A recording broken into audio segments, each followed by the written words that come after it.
ბიბლიოთეკა, კომპიუტერული ცენტრი, შეხვედრების დარბაზი 35 ადამიანზე და მოწვეული ტრენერებისთვის სასტუმრო ოთახები. ადვოკატების სახლი სექტემბერში გაიხსნება. ბათუმში სარეჯიშვილის 22 ნომერში ორსართულიანი შენობის რემონტი მიმდინარეობს. დაგეგმილია ადამიანის უფლებათა დაცვის, სამოქალაქო საქმეთა და სისხლის სამართლის კომისიების შექმნა. აჭარაში მოღვაწე 300-მდე ადვოკატისთვის სახლის შეძენის იდეა საქართველოს ადვოკატთა ასოციაციას ეკუთვნის. ასოციაციის თავმჯდომარე ამბობს, რომ ადვოკატებს თვითგანვითარებისა და შეკრებების საშუალება ექნებათ. ადვოკატთა სახლები უკვე მოქმედებს თბილისსა და ქუთაისში.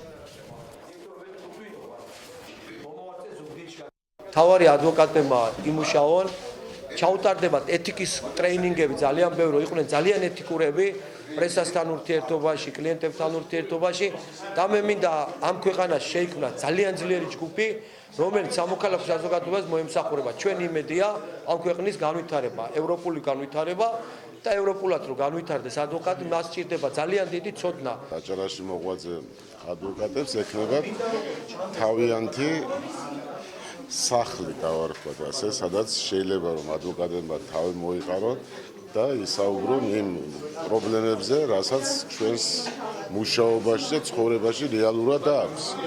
და დღემდე ესეთი ის არ იყო და ყველა ადვოკატი მოკლებული იყო ამის საშუალებას,